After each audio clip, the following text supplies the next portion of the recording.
Michael Locasto, welcome to the podcast. Such an honor for you to be here, my friend. Ashish, thank you so much for having me on. It's so funny how this is the first conversation we're having. This is the first conversation. Yeah. I feel like I already know you, though. I think with many of our guests, the blessing that we have from all of you guys is that you guys all show up online and you give away so much content and so much value. And I've been blessed to be able to follow you and learn so much from you. And so I'm just really grateful and honored that you're here today. And I'm just excited for how deep we go. And so I guess, as we were kind of preparing, I wanted to ask you, what's on your heart? What's going on in your life right now? And, where should we start? Yeah, such a beautiful question. And so I've been on a long journey. I imagine so many of the people you speak with and yourself have been on this journey. And if anyone's doing any type of inner work, self-development work, transformation work, I imagine that they're feeling a lot. And that's really where what's on my heart is something that us men were not really taught how to do, is how to feel. And so for me, I was a little boy, grew up, loved playing sports. That was like my ecstasy. That was my pleasure. That was my high. And it was around the age of like 10 to 12 years old where I started to develop what's called Scheuermann's disease. It's a hunchback. And at that time I was watching like Hunchback of Notre Dame. Like that was like this self-image that I created in my mind. And that was really the start of me like wondering where my joy, where my pleasure, where my passion, my ecstasy, which turned into, me like feeling really insecure in my skin, feeling really inadequate. And I think that has something to do with developing this hunchback and going through 8 years of debilitating back pain, trying countless rehab stints, unsuccessful. I had cortisone injections in my spine, ended up having debilitating back pain at the age of 14, which doctors told me I wouldn't have back problems till I was 40. And so I really tried Western medicine to heal myself. And at the age of 22, had back surgery, took me out of the game of baseball, the sport I loved. Like that was really difficult for me to process going through that. Like that was a deep, dark depression that I went through there, but I found purpose like in this spine of mine has been like this thing I judged for so long. And it's really taught me everything I know about my own self. I really think our great gifts in this world are right up against our greatest pain and suffering.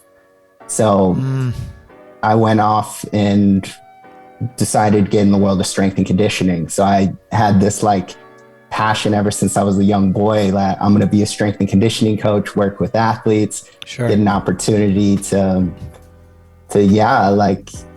do something I love doing, and ended up working for the Arizona Diamondbacks for 4 years, was in my dream job, and realized that there was so much more. But back to feeling, I recognized how, upon reflection, that the weight room was really my comfort zone for myself.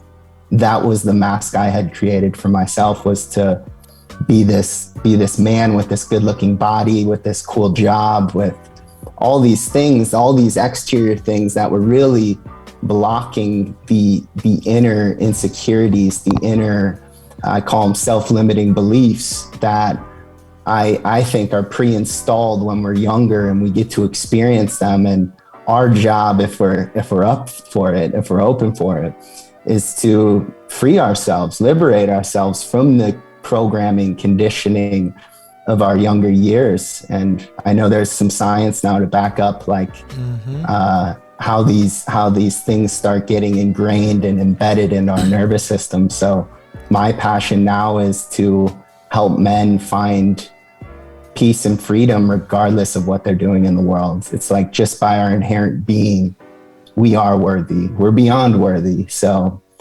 that's really where I'm at in my life right now. I love that. I knew we were going to go into really magical places with you. You know, you're a really authentic, real dude. And I love having these types of conversations because it's such a contrast to the conversations we have every single day in our life, right? And I think we're blessed to be able to have these conversations this day and age and not have, you know, we're just blessed to be able to have the dialogue, I think. I think as men, we are not trained and brought up to talk about these feelings. And you know, I just watched the new Matrix, and I talk about this a lot with my friends about the red pill. And I guess I want to ask you is like, what is the trigger for people to take the red pill? Right? There are many of us grow up in programs. We don't even know what those programs are until maybe much later in our life. Some of us continue to live in those programs for the rest of our being.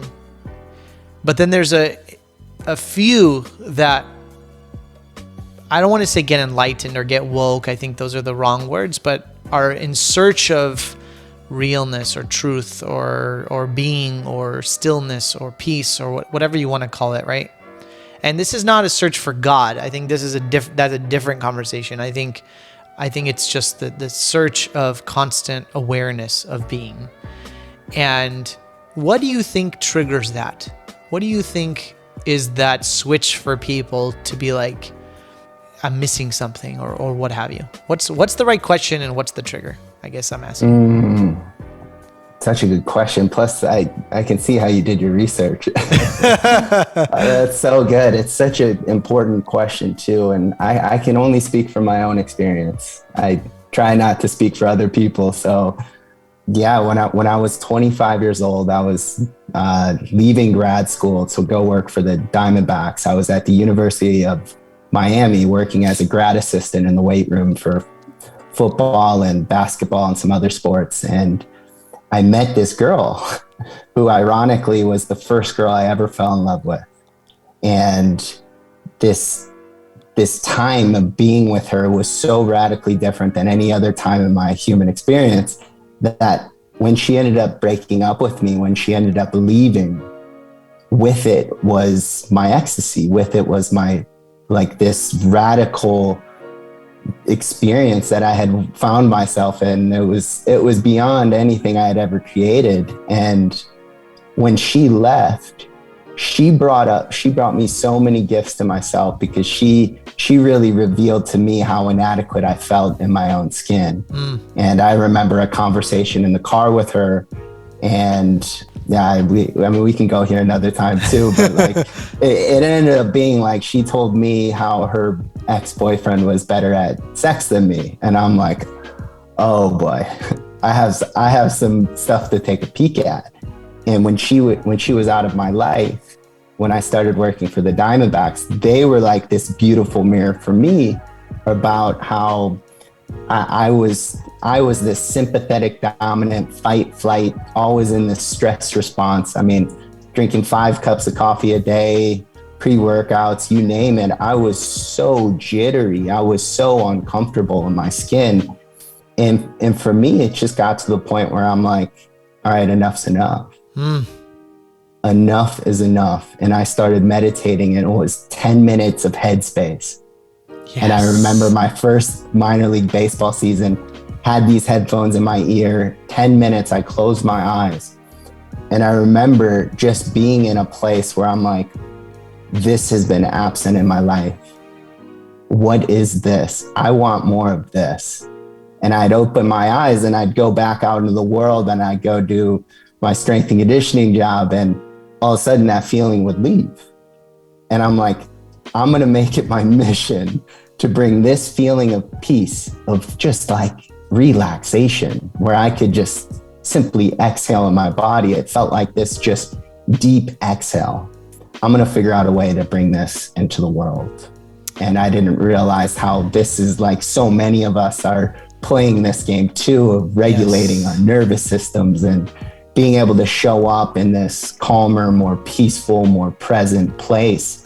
So that really started my journey to waking up, and there have been many moments after that continue to jolt me awake, but I really think it's the trigger. Right. So waking up is an ongoing process. There's not like a final destination we get to. I think our entire journey is waking up, expanding our awareness, being more conscious to what it is that we're creating in our life and how it is we're creating it, and seeing how it makes us feel. And to me, the game becomes, how do we become more present? Because that inevitably is where everything happens. So I have just been taking my focus into this moment, and that's been an ongoing thing as well. So, well, I think that this discussion, this work that you're doing, I think the just sheer medium of learning how to be present, learning how to meditate, learning how to regulate your nervous system is becoming more and more of a conversation that I want to be having. I think people want to be having, just because of the environment we live in nowadays. The social media, the technology, the speed in which the world moves, the way that information flows, the expectations, all of that, it becomes almost overwhelming. And you said this so beautifully, is like, but when you experience it, it's like the best drug you've ever had. And I guess I want to speak to you in terms of like what's going on scientifically, right? When we're taught, when we're breathing, when we're doing the meditation, when we're being more intentional about our presence, which I will honor you on that. Like, when not only am I speaking to you now, but in a lot of your videos, you have this presence about you that it's almost like you're stopping time. It's pretty magical. I've never seen anyone be able to do that. What's going on in our bodies and our minds? I know that doesn't come naturally. I know you probably had to do a ton of work to get there in terms of the focus and the clarity, but walk us through that. Yeah, I'll give a little bit of context around this, and I appreciate the kind words. So when we're between the ages of 3 and 7, we're in what's called a theta brainwave state. So a theta brainwave state is like this. It's this dream time state where we're literally one with our reality, meaning we are these open vessels. We are this sponge gathering information. So we're feeling far before we're thinking. By the time we're 8 years old, our prefrontal cortex comes online and we start thinking. So we start making we start making sense of reality, of the world around us, and we start making sense of who we are in these bodies. And for a lot of us, that now becomes the place where inquiry, self-reflection, self-awareness stops. It's like whatever's created from that, well, let's just streamline these patterns and cycles from our parents to our coaches to our teachers. And now that's going to be the default mode. And the default mode creates this world of what the brain loves to do is to survive, to predict, to protect. It's in this survival mode where our energy is focused on the world around us. So over time, we move into what's called a beta brainwave state, which I would say most waking adults live in this beta brainwave state. Are you familiar with that at all? Yeah, so I don't know if you know Dr. Joe Dispenza's work, but I had studied him for quite a while, and so beautiful. Beta brainwave state is this state of stress. So it's a drip of cortisol where our focus goes on our outer world, and our energy goes on our outer world. And from here, now we start living from what I call a reactive state, or living from the outside in. So life happens around us. A girl breaks up with me. She's now responsible for my pain and suffering. That's outside in. And what meditation does, it allows us to take our energy back from the outer world and bring it to our inner world and start making sense and start living from what I call the inside out. So as we start taking our energy back, as we start focusing our awareness just on our inner world, our body, our sensations, our feelings. Very simple, very basic, moving into the body. Our nervous system starts to move into that lower brainwave frequency. So we can move from a beta brainwave state into alpha theta state. So we can move back into that dream time state to where we were when this conditioning and programming came online. And we can start feeling our way through our inner world, our inner experience. And instead of making someone responsible for our anger, like someone cuts me off in traffic and I'm flipping them the bird, instead of making them responsible for my anger, I look at, they're actually not responsible for this. Because if they're responsible for this, that's a powerless place for me to stand. That's right. You gave them the power. That's it. So I take back the power, and now I realize that they're just revealing something to me about me. And now that is the trigger. The trigger is the gift. So meditation is this like introspective process. And I'd reckon that meditation is not just on a pillow, on a seat. It's ongoing. It's ongoing. One of the things that I've tried to embody is this level of like extreme ownership. And I think the meditation helps you do that, right? It helps you understand, oh wow, this is a trigger for me. Like what's showing up for me? Why am I behaving this way? Why am I acting that way? Why did I respond that way? What have you? What do you see in people as you coach people or as you talk about this subject is like, you know, you really have to take a responsibility that these things are within you and not like, well, Michael showed up late for the podcast. Freaking guy, Michael. Like, you know, he's such a this. Like, it's always about us. It's always about what we did. Is how do you frame that? What is the? You kind of get what I'm saying? Yeah. I'll give you a little case study about. And you were not late, by the way. I was just using that as an example. Oh,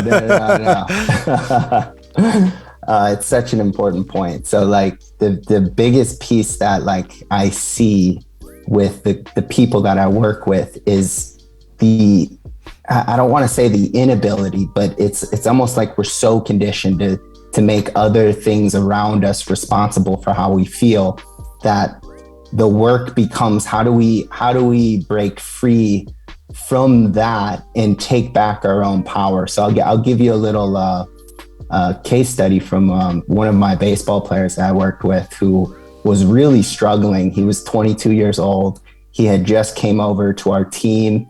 He was a first round draft pick, got like a lot of money for this first round position. And he, big time university, always was dominant. Like he was this poster child of a baseball player that people wanted. And for the first time in his life, he started quote unquote failing. And working with him, getting him to like understand where did this come from? What was the root? And now like we did a lot of work together, but looking back when he was 8 years old, the bases were loaded and he was hitting. His dad was in the stands. He struck out looking. So when he struck out looking, he walked back to his dugout and was going to meet his friends or his teammates. And his dad started yelling at him in front of his teammates, in front of the other teammates, in front of the entire fans. And for an 8-year-old kid to be on the receiving end of his father yelling at him, what do you think he created in his reality? Cannot what fail. Do you think? Can't fail. Or I'm not enough. And specifically for us men, it has to do with performance, which I would say is an inadequacy. So he created this identity of who he was inadequate. And now that created his eyes, his lens for how he saw the world. And now here he is. I mean, he had so much success. So he wasn't facing that self-limiting belief that was already embedded within him until he started failing again. He wasn't meeting his expectations. So the ego creates the expectations, and as long as he meets it, he's fine. But the moment that his identity of who he is as being inadequate is threatened because of his on-field performance. Well, now we have to start disentangling from that limiting belief and the energy behind it, the emotions behind it, the emotional indigestion of an 8-year-old that's not able to process those feelings at that time. So let me ask you, because what resonates with me, and I hear that, and as we become more and more aware about our limiting beliefs, I think I'm sort of in conflict, and I want to maybe work through this with you, is that as high performers or people who want to have a level of achievement, I think there are stories or lenses that drive us to have that, right? So maybe it's feeling inadequate, maybe it's a fear of failing, maybe it's a childhood memory of a dad telling you you're not enough, whatever that is driving you. So then you create this level of awareness, but you don't want to lose the drive. And so I find this balance. I don't even want to call it a balance. It's almost like a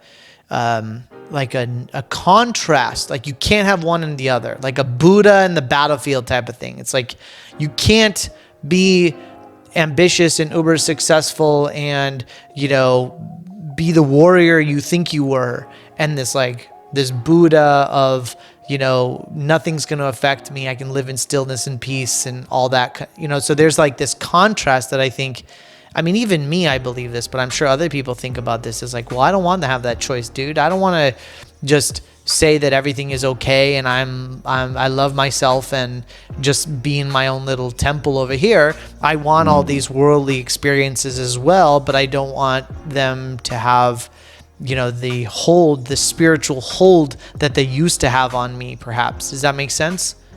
Makes so much sense. And so sense. What's going on in maybe the ego or the mind that creates this contrast that maybe prevents us from choosing one path or the other, or find that harmony?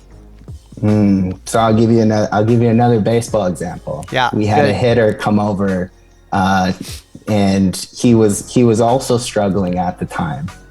And he often talked about how he felt like that buzz of nervousness, that excitement, that passion, like that was his drive that made him so good. Yeah. And I asked him, I said, hey, how do you perform at your best? How do you feel when you're at your best? And he said, life is flowing. It's easy. It's effortless. And I said, is that feeling that you told me that's producing this anxiety, like this thing that gives you this edge, is that the feeling that you get when you're at your best? And he said, no. So there's this dichotomy of people thinking that it's one or the other. But I would reckon that that's the same identity that's created the problem to begin with. So the ego is saying, if I just turn into a Buddha, life's going to be boring. That's the same identity as the one that says, I need to make more money in order to feel happy, in order to feel so it's all successful. in the ego. So it's like, what is the ego then? This question of ego. And now the ego is this dynamic force that we get to experience. And it's, to me, if we look back in evolution, like our ego for our ancestors was super powerful because it kept them alive. Right. Like they needed this sense of like, I'm separate, I'm in my body, I need to survive in order to live. So they created this scarcity mindset, this lack mindset that was based on survival. They didn't really have the pleasures that we have today. So the ego is what I call any mental activity that identifies itself. So it's not a fixed thing. So when we put our identity in something that's not fixed, so let's say this baseball player had a belief of inadequacy. Well, this wasn't always in his reality. He didn't always feel inadequate. It only got triggered at times. So the ego would adjust and change and evolve. Yeah. yeah, so to put it simply, our thoughts are always changing, our feelings are always changing, our body's always changing. Something's not always changing. And I would say the common denominator in our experience is that we're in it. We're not changing. So the awareness, whatever one wants to call it, when I was 5 years old, there was a part of me that's still present with you on this call today. And I would reckon that when one comes more into that recognition, that life becomes like their nervous system starts to relax, their body starts to move into homeostasis. We don't get fixated on creating security in our circumstances. I'm not saying that's a bad thing. Sure. I think it's beautiful. Go chase whatever you want. Like that's not what this is about. Like money's not a bad thing. Having a beautiful partner and beautiful family and beautiful circumstances, that's beautiful. Like it's part of this experience that we're in. And if you want peace, if you want freedom, there's more to the game. There's more to it. And so it just begs to question, is being a high performer, is that the number one priority for someone's life? Well, why can't it change? You know, like for me, I ran 100 miles in 2020 and I'm like, I got to keep going. I'm going to run 250. And I got to the point where I'm like, wait a second. Why do I really want to run this? What is this going to bring to me? And I really started questioning that. And this period of time for me has been a time of allowing my body to unwind all the years of putting strength on a dysfunctional spine that is now holding on to so much pain. So I'm allowing my body to heal. And I don't know how it's going to emerge after this, but I think that's the beautiful thing in life is we don't know. We don't know what tomorrow will bring. We don't even know what today, like in this moment, will bring. So I love all that. What do you for somebody who's listening, who's like, either I want more of this conversation, or I love what Michael's saying, or perhaps I don't even understand what these guys are talking about. What advice do you have? Where do you start? What's the first step? Yeah, I mean, I think the first step with anything is just becoming aware. So like, if like looking back at my life when I was with the Diamondbacks, I could have kept striving for the big leagues, which I thought was going to bring me like this level of success. It was going to bring me this happiness. And it wasn't until I reflected and said, hey, wait a second, why is it that I want to be in the big leagues? And it was really, for me, it was about the mental image of who I thought I'd be when I was in the big leagues. So when I realized that is not going to bring me what I'm looking for, which is, at that time, it was peace. It was that feeling when I was sitting meditating. I think us humans, we get so fixated in our mind that we lose our sense of feeling. We are sentient beings. We are feeling-based beings. And when we get caught up in the rabbit race of our ideas, oftentimes we miss what's actually here in this moment. And I'd reckon if someone's looking for their purpose, if they're looking for more money, a better partnership, every answer they could ever be looking for is right here. And so it to me, if someone really wants to, let's take a baseball player again. If I'm a minor league baseball player that wants to be in the big leagues, and I know that's exactly what I want, well, I can put myself in the big leagues. I could dissect who am I being? Who do I have to be in order to be in the big leagues? How do I have to think? How do I have to feel? How do I have to behave? What behaviors do I need? What mindset do I have to have? And now I can take that and I can start being that. I can start integrating that. Because really it's an energy, like a big league baseball. It's just an energy, right? So it's like, absolutely. One of the things I've that's shown up for me in my life recently in this recent season is this mindset of like, who do I need to be to get what I want? Right? And what you just said. And when I don't get what I want, learning how to give yourself grace is like, well, I guess I'm not the person that deserves that or gets it or is ready for it. I shouldn't say deserves it, probably ready for it. So like, where do I need to improve my state of thought or state of being or state of language or state of attitude?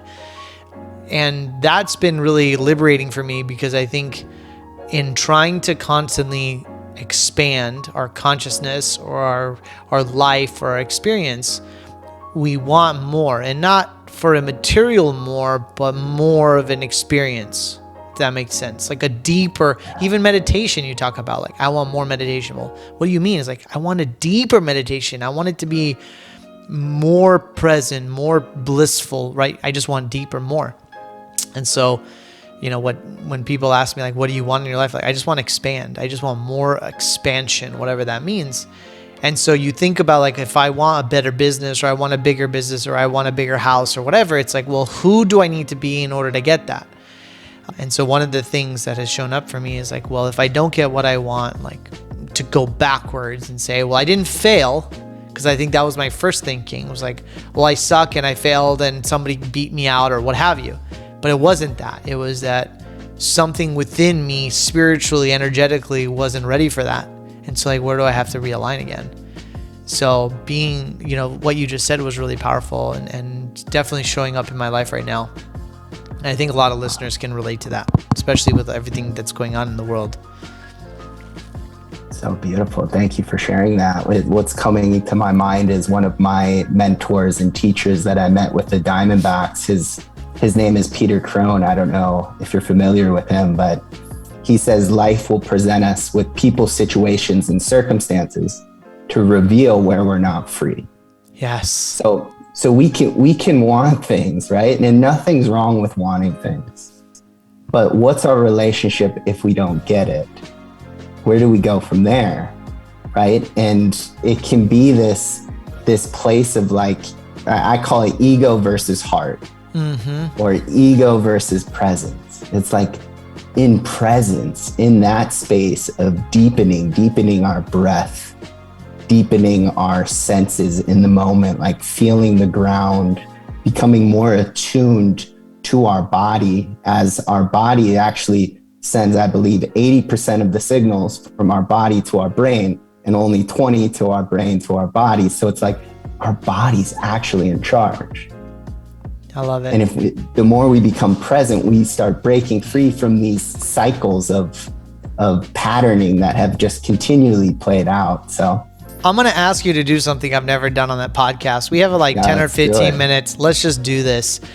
I want to experience some presence. And I think some of the, you know, let's give this to the listeners. If you're listening right now, maybe, you know, listen to Michael's voice. Let's do some presence work, maybe some breath work here.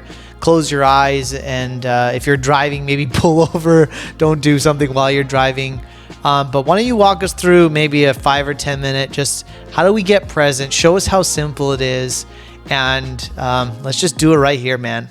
All in. That's beautiful. I love it. And I love how you said simple, because like that is the key ingredient right there. It is. Yeah. It is simple. So, all right.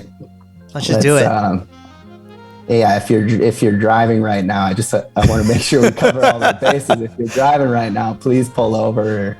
You can pause this and we can do this. You can do this at home, but if you're at home, just find yourself a seat. Yeah. Make yourself comfortable, head free, spine relaxed.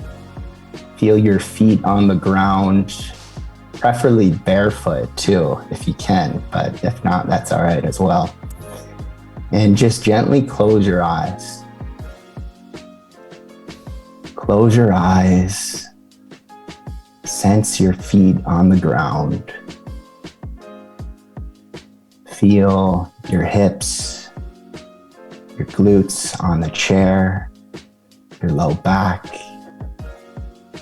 And begin to ground your energy simply by feeling. feeling your feet on the ground, and sense the earth beneath you. And imagine yourself growing roots from the bottom of your pelvic floor. Imagine those roots moving down into the earth. So feel your energy moving from your head and move it right into your pelvic floor. And this is just a simple grounding technique, just to become grounded in this moment. And now, in this grounded space, bring your awareness to your breath. So as if you were watching waves crash on the shore, you're not judging the waves. You're not expecting the waves to do anything. You're just watching them. Watch your breath. And if you want extra motivation, imagine the breath is like this long lost lover. It's always there. It's there when you were younger. It was there in every single one of your experiences. And it's always here right now for you. So just watch it. What is the quality of your breath? How does it feel? Is it flowing? Is it constricted? What is your breath doing? Just making note. Noticing the sensations on the inhale, the textures, the feelings on the exhale. Feeling what muscles are active on the in-breath. Feeling what muscles are moving on the out-breath. And just notice how observing the breath, your inner world has shifted. It has changed. You haven't even done anything but bring more awareness to what's going on within you.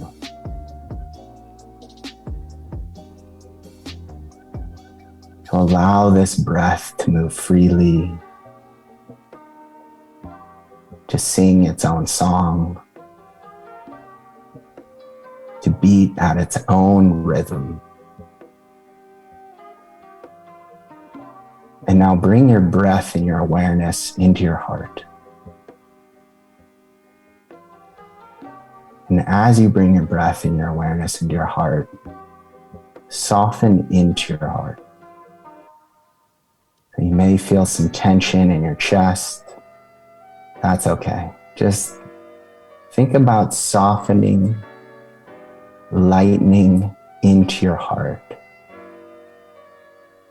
And as you breathe in, imagine your heart expanding outward. And as you exhale, imagine yourself sinking deeper into your heart. As you inhale, imagine your heart space as wide as the room. As you exhale, slowing down into your heart.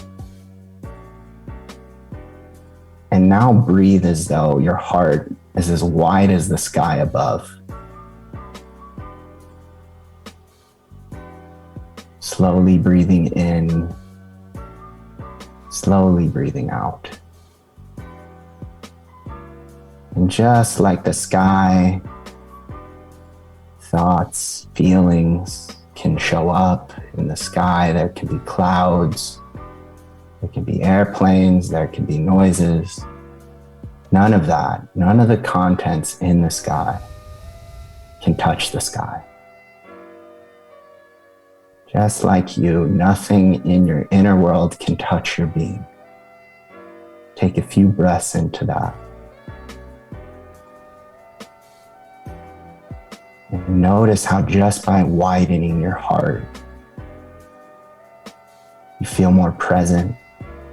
And in this space, I imagine you can be with those tougher sensations of anxiety,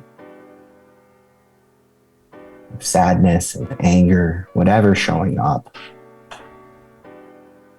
Simply by relaxing into your heart, you relax the contractions in your body. You connect with that innate intelligence that's already beating your heart. Let's take one more breath together. In the nose, out the nose. You can open your eyes as you're ready.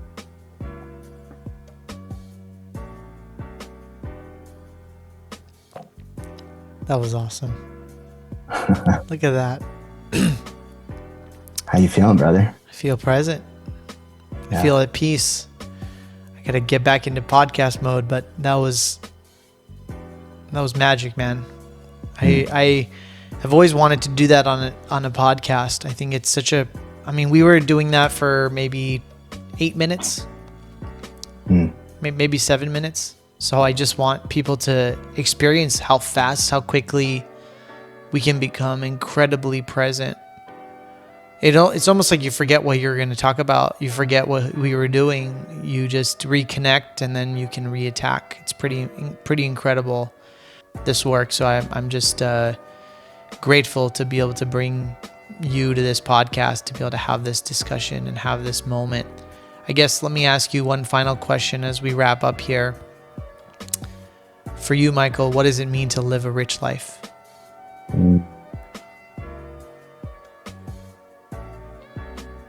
So this idea of success that's so prevalent in our day and age, my definition of success may be a little bit different from others, but it's the willingness to die into this moment as if it was eternity. And let me unpack this a little bit for you. So for me, the game of my life is to enhance it, to enhance the experience.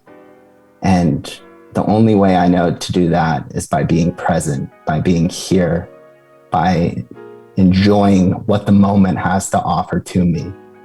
As I trust in life, that's my relationship with life. So what is one's relationship with life? This is something I often ask people. And the more we can be intimate with everything that's going on in our human experience, the more awareness we bring to life itself, I will promise that the experience will be enhanced. And the more we find peace within, our circumstances will abide accordingly. It's almost like the greatest hack that we have available to us is the more we are connected with ourselves, the more life will inevitably evolve around. Exactly. So that's it, brother. You're magic, brother. If people want to reach out to you, connect with you, we'll put your social media handles in the podcast notes. I just honor you, my friend. Thank you for doing that. Thank you for sharing your knowledge, your wisdom, and your presence with the world. I think what I love so much about you also is that you give so much. And so if people want to listen to what Michael has to say and share in his journey, like, you've put so much great content out there to be able to learn from. So I just honor you and continue doing the good work. And thank you so much for joining us today. Ashish, I just want to thank you from the bottom of my heart for you bringing me on here and holding such a beautiful space. Like, I had no idea that relationship was already formed. Like, clearly it was already formed. So I trusted that on a soul level that there's some bonding here that had already taken place. And for you to be able to recognize this connection is incredible. So it just speaks volumes to what you do. And I imagine that the people that you connect with, they're real connections. And I would argue that connection is is the game. And so thank you for sharing your gift of connecting, of listening, of being present, and sharing this content, as I know it's invaluable for so many of us. So thank you, brother. Namaste. Namaste, brother.